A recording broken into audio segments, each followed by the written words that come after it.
Muy bien, hola a todos, bienvenidos al canal. Yo soy Santiago Costa, médico de la Universidad del Rosario, y el día de hoy vamos a continuar nuestra revisión de las guías AHA de evaluación y diagnóstico de dolor torácico del 2021.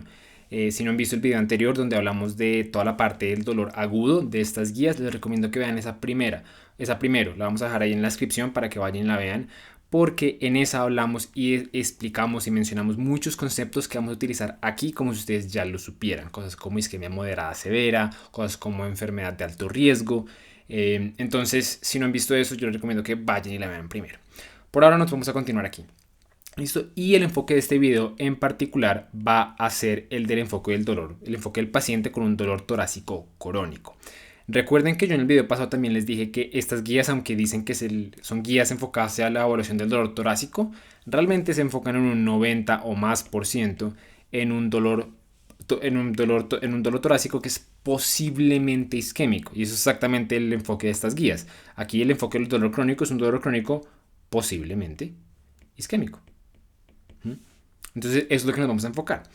Ellos para eso nos otorgan dos algoritmos que ustedes van a ver aquí. ¿Sí? Son este de aquí y este de acá. Bien, que básicamente son algoritmos que orientan al paciente que ya tiene una enfermedad coronaria conocida, que es este de aquí abajo que lo vamos a hablar después, y el paciente que es nuevo, el paciente que me llega por primera vez a la consulta, tiene un dolor crónico, pero no tiene una enfermedad coronaria documentada. Entonces vamos a comenzar por ahí. Entonces, ¿qué es lo que nos dice la guía? La guía nos dice, usted tiene un paciente, ese paciente llega y tiene un dolor crónico. A propósito, ¿cómo se define dolor crónico de agudo? No hay un punto de corte, en ninguna guía lo hay. En general es un dolor que no dura ni horas ni días, sino que dura o múltiples días ya a semanas o meses o años. Eso se define como un dolor crónico, pero no hay como un punto de corte claro, ¿listo? Entonces, en ese paciente que nunca le han diagnosticado absolutamente nada cardíaco, lo primero que yo tengo que hacer, y para eso le voy a hacer un poquito de zoom aquí, es calcular el riesgo, ¿listo? Y ellos la llaman la probabilidad pretest. ¿Listo? Entonces tengo que calcularle a este paciente la probabilidad pretest de que tenga enfermedad coronaria. De acuerdo a lo que me dé esa probabilidad pretest, yo lo voy a clasificar en dos grupos. Un grupo de bajo riesgo y un grupo de riesgo intermedio a alto. ¿Listo? Entonces, la pregunta sería, bueno, ¿cómo hago esto? ¿Cómo calculo la probabilidad pretest? Y la respuesta es con esta tablita que ellos nos proporcionan en la guía. ¿Listo? Voy a primero darle énfasis a esta tablita de acá. Entonces, esta tablita aquí básicamente nos dice que dependiendo del sexo de su paciente, ya sea masculino, femenino, el síntoma con el que presenta, ya sea predominantemente dolor torácico o predominantemente disnea, y su edad, usted va a calcular, usted va a tener una probabilidad X de tener enfermedad coronaria. Si ustedes ya llevan un tiempo aquí en la medicina, ustedes probablemente habrán visto una tabla parecida a esta hace muchos años, sobre todo en las guías europeas, que es esta de aquí. Esta es la famosa tabla de Diamond Forrester. Es la famosa tabla de Diamond Forrester que siempre nos daba la probabilidad de que el dolor torácico fuera isquémico. Y si ustedes se dan cuenta, ambas tablas son extremadamente parecidas, pero los números son radicalmente distintos. Y eso es uno de los cambios claves de esta guía, porque la guía dice, dentro de otras cosas, que si no ustedes vieron la revisión del dolor torácico agudo, se dieron cuenta que ellos, por ejemplo, dijeron no más esa clasificación de dolor típico, atípico, no anginoso. Bueno, aquí ellos dicen exactamente lo mismo con la clasificación de Diamond Forrester. Les dicen esto no más. Sobre todo, es como la razón fundamental es porque sobreestima el riesgo. Solo para darles un ejemplo de cómo sobreestima el riesgo, fíjense en este paciente, un paciente masculino con dolor torácico de 30 a 39 años. Según Diamond Forrester, ese paciente tiene una probabilidad pretest de tener enfermedad coronaria casi del 60%. Miren cuál es la probabilidad en un paciente, según la nueva guía, de tener, de ese mismo paciente, de tener enfermedad coronaria. Menos del 4%. Entonces son radicalmente distintas. Esto en realidad ya lo sabíamos hace mucho tiempo, sabíamos que esta tabla sobreestimaba el riesgo. Pero ellos como que le pusieron el punto final a la utilización de esta tabla. ¿Listo? Entonces, lo otro que ellos hicieron aquí, que es fundamental, y para eso ustedes tienen que saber un poquito de historia, es que esta tabla de Diamond Forrester clasificaba en tres puntos. Clasificaba en riesgo bajo, en riesgo intermedio y en riesgo alto. Generalmente lo que se hacía es que al paciente con riesgo bajo se le hacía una prueba de estrés con electrocardiograma, el riesgo intermedio se le hacía ya sea una prueba de esfuerzo o otra prueba, y el de riesgo alto iba directamente a coronariografía, una prueba invasiva.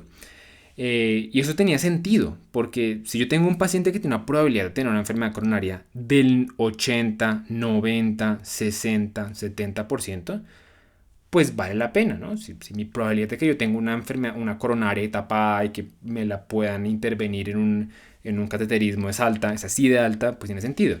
Pero si mis probabilidades pasan a ser de que en el peor de los escenarios, mi probabilidad se está acercando máximo a un 50%, porque fíjense que es menos de 52%, no más. Menos de 52%, realmente casi que se pierde ese paciente de alto riesgo. Eso es uno de los puntos clave de esta guía. Y esa es la razón por la que esta guía, si ustedes se fijan en el algoritmo, no habla o no divide a los pacientes en riesgo bajo, intermedio y alto, sino bajo, intermedio y alto. Los mete en un mismo grupo. ¿Sí? Y casi que ellos obliteran el riesgo alto. Eso lo hicieron extremadamente claro en la guía. Ellos dicen, ese riesgo alto casi que se perdió con la nueva evidencia. Bien. Entonces, eso es como el primer punto. Pero en resumen, ¿qué es lo que hace usted? Mire a su paciente, le hace lo calcula, ubica dónde está ubicado en esa gráfica y lo mete en uno de esos dos grupos. Al paciente a bajo riesgo no le hace nada más. ¿Listo? Usted puede continuar estudios pues, de una manera un poco más tranquila, ya sea con calcio coronario, que el calcio coronario es una medida que nos ayuda a establecer ese riesgo de que el paciente tenga enfermedad coronaria, o con un electrocardiograma de estrés. Pero eso es opcional y ellos son claros en que es para casos seleccionados, en donde la preferencia del paciente sea así, en donde el paciente tenga muchos factores de riesgo que no estén tenidos en cuenta en la tablita que yo les mostré.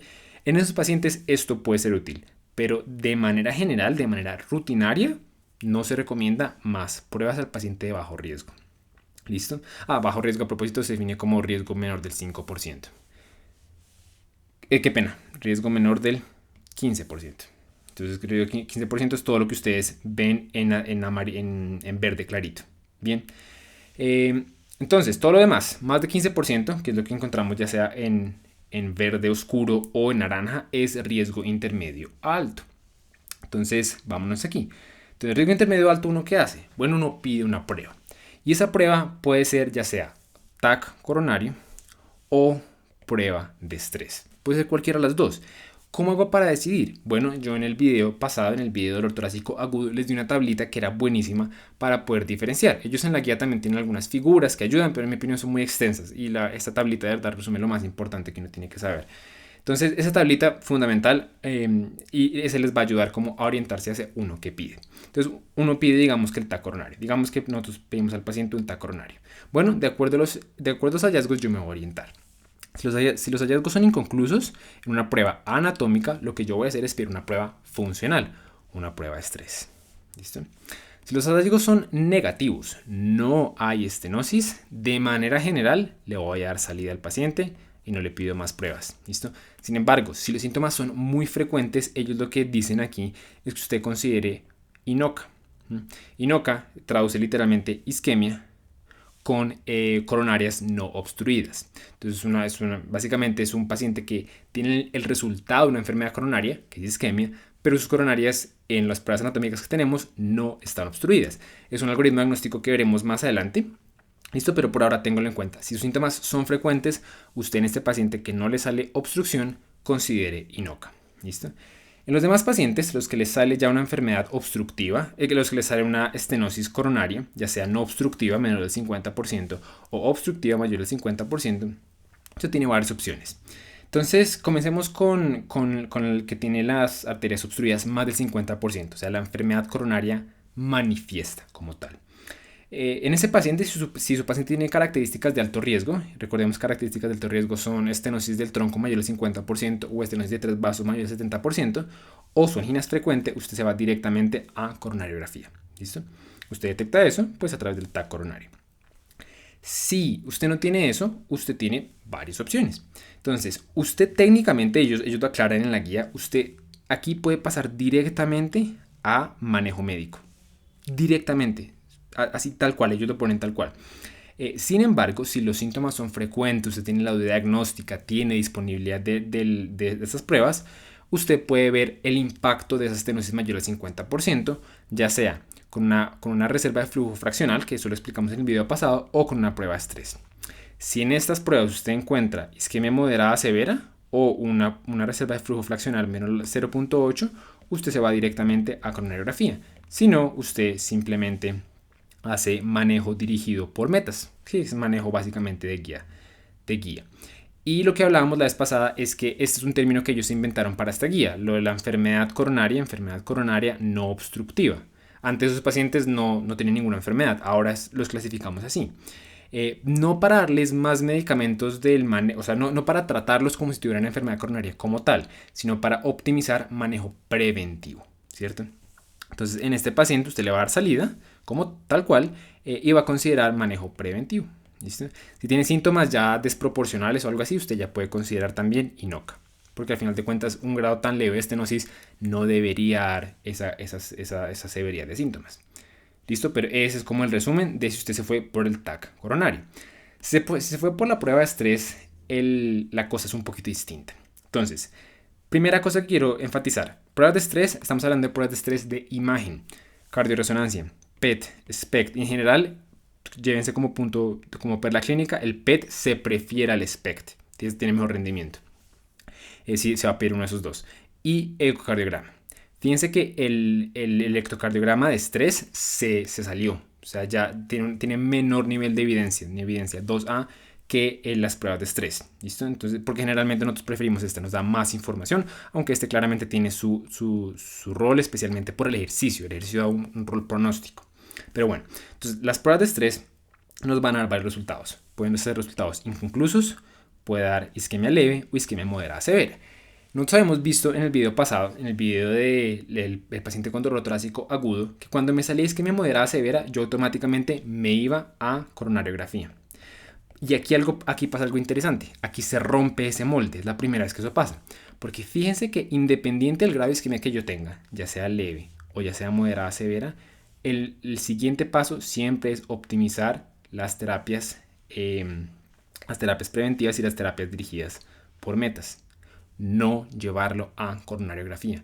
Eso es importantísimo. ¿Por qué? Porque hay un ensayo que se llama el ensayo o el trial ischemia. El ischemia trial, que lo que demostró es que en pacientes con enfermedad coronaria, con pruebas de estrés, que se encontraba isquemia leve o moderada severa, no había impacto en llevar al paciente tempranamente a coronariografía y revascularizarlo, a menos de que cumpliera unas características. Y la más importante característica es la que ellos mencionan aquí: síntomas persistentes. Lo que nos dábamos cuenta era que, independiente del grado de isquemia, cuando yo tenía síntomas persistentes, ahí es donde el paciente se beneficiaba de llevarlo rápidamente a coronariografía e intervenirlo. Cuando no tenía eso, aunque yo tuviera isquemia moderada severa, simplemente yo continuaba las terapias, básicamente terapia médica. Eso es una de las cosas sumamente importantes, un poco contraintuitivas la primera vez que uno lee esto, pero son, pues, sin embargo, importantes. Y ya, y lo último que nos falta decir es que si la prueba es inconclusa, pues ustedes pasan como están unas pruebas funcionales, lo que van a pasar es a pruebas anatómicas. ¿Listo? Ya sea coronariografía, ustedes pueden hacer eso directamente a coronariografía o a TAC coronario y después, dependiendo de los hallazgos, aquí. ¿Listo? Entonces, ese fue nuestro resumen del paciente con dolor torácico estable, crónico, sin enfermedad coronaria conocida.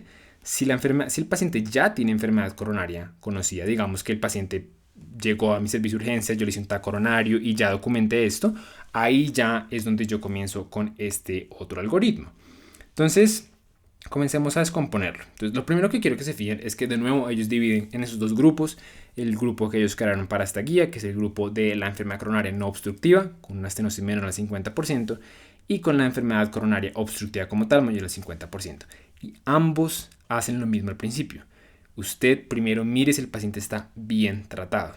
Optimice manejo preventivo, optimice o intensifique manejo dirigido por metas de la guía. Y después de eso, sí piense si es prudente hacer pruebas diagnósticas o no. Pero comience intensificando el manejo. Bien, después de eso, usted comienza a pensar. Entonces, vámonos por el lado de la enfermedad no obstructiva. Si ustedes pueden intensificar manejos preventivos y esto, usted observa que el paciente tiene síntomas persistentes, ahí es lugar de hacer una prueba. Ellos recomiendan directamente un TAC coronario, y ese TAC coronario con la opción de hacer lo que nosotros ya habíamos explicado en el video anterior, que es la reserva de flujo fraccional, ¿cierto? También usted puede irse directamente a prueba de estrés. pero generalmente usted tiene ambas opciones, dependiendo de lo que usted quiera identificar. Ya sabemos, si a usted le sale aquí hallazgos que sean hemodinámicamente significativos o isquemia moderada severa, usted va a pasar a coronariografía, y si no le sale nada de esto, usted va a ver acuérdense que comenzamos con síntomas persistentes. Aquí lo que la guía orienta es que usted se vaya hacia la vía del INOCA, de los pacientes que tienen isquemia sin arterias obstruidas. Bien, entonces eso es en pacientes con enfermedad no obstructiva. En pacientes con enfermedad obstructiva, después de hacer esto, después de usted asegurarse que la terapia está adecuada, usted lo que se va a preguntar es si el paciente tiene características de alto riesgo de la enfermedad coronaria, que ya habíamos dicho, esos son más del 50% en tronco, más del 70% en 3 vasos. Si tiene eso o tiene angina frecuente, usted directamente tiene la opción de irse a coronariografía, aunque puede pedir primero un TAC coronario. Ellos aquí la aclaración que añaden es que el TAC coronario es buenísimo para pacientes que ya tienen un stent mayor de 3 milímetros o que ya tienen puentes coronarios. Ayuda a evaluar mejor la anatomía coronaria. Así. Listo, pero todos los demás mortales pasan directamente a coronariografía. Si el paciente no tenía hallazgos de enfermedad coronaria de alto riesgo, usted pasa una prueba de estrés y de acuerdo a la prueba de estrés, usted lo puede clasificar en isquemia leve, no isquemia o moderada severa. Y de nuevo, fíjense, basándonos en el ischemia trial, en los pacientes con enfermedad coronaria que tienen diferentes grados de isquemia, lo que nos dimos cuenta es que independiente de lo que salga ahí, eso no va a ser lo que guía los síntomas. ¿Qué es lo que sí va a guiar los síntomas? Si son persistentes, ¿listo? Particularmente son diarios o semanales. Ahí la frecuencia de los síntomas es lo que guía la necesidad de la coronariografía. Bien, entonces con eso ya terminamos este algoritmo. Fíjense que en varias partes hablamos de esto del INOCA. Entonces hablemos brevemente de ese algoritmo. Ese algoritmo no me quiero demorar tanto, porque creo que estamos pensando en hacer un video específico para hablar de él, pero hablemos brevemente de él. Entonces, como les habíamos dicho, INOCA literalmente traduce isquemia, la presencia de isquemia en arterias coronarias que no están obstruidas. No están obstruidas, arterias coronarias, isquemia.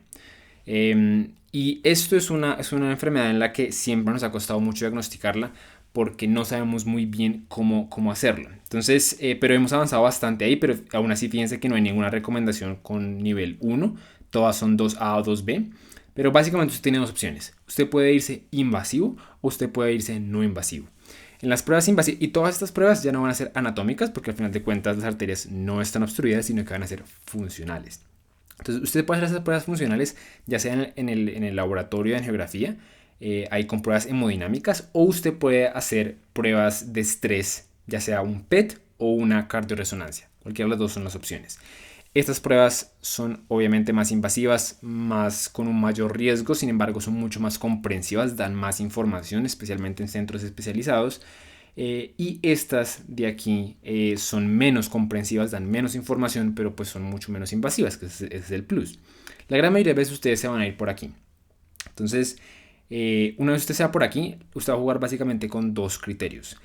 Uno, que ustedes van resumido aquí, que es MBFR, eso es Myocardial Blood Flow Reserve, que es el flujo de reserva en el flujo miocárdico, y la presencia de isquemia.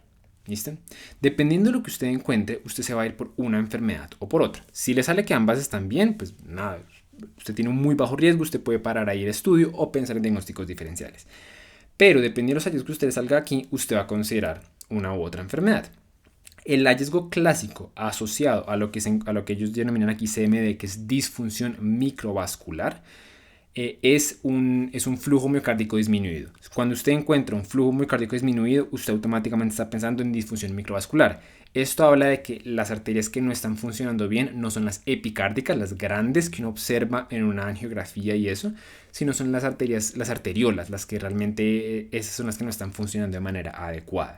De pronto se están colapsando, de pronto se están teniendo espasmos frente a estímulos que no deberían tener esos espasmos. Entonces ese es el problema. Usted puede tener isquemia o no isquemia, pero generalmente este hallazgo es el clave para usted pensar disfunción microvascular. cuando usted tiene un normal, cuando usted tiene un flujo miocárdico normal, pero hay presencia de isquemia, ahí usted considera el resto de las enfermedades que no son disfunción microvascular, que algunas pueden estar ahí, como la enfermedad de Fabry, como el Takotsubo, etcétera, etcétera. ¿Listo? Si usted se fue por el lado de las pruebas invasivas, lo primero que le voy a decir aquí es que la gran mayoría de centros, por lo menos aquí en Colombia, no hacen estas pruebas, pero estas son pruebas de provocación. Por ejemplo, llegan y le ponen acetilcolina. La acetilcolina hace que pues, ocurra un espasmo, pero dependiendo si ese espasmo es de manera descontrolada, con dosis bajas de acetilcolina, más del 90%, usted puede considerar de que lo que tiene es una angina vasoespástica, la famosa angina de Prince-Metal. Si usted no observa ese cambio, pero sí observa cambios que alteran la funcionalidad de la reserva, usted puede considerar ya disfunción microvascular. Y si todos los demás le salieron distintos, usted puede considerar que la causa del dolor es no cardíaco. Lo que les digo, estas pruebas, la gran mayoría son no están presentes en la gran mayoría de centros. Es una enfermedad que, para hacerle justicia a todos estos nombres, tendríamos que hacer un video separado. Avísenos si quieren que hagamos uno de esos. Pero por ahora le hice como ese brochazo de lo que la guía dice. ¿Listo? En el próximo video vamos a hacer un ultra resumen tanto del síndrome coronario agudo como del crónico, como para dejar los mensajes claros para la casa, y también vamos a hablar de los 10 mensajes que la guía cree que ustedes tienen que saberse para la clase muy claros. Por ahora, eso fue todo. Nos vemos en la próxima.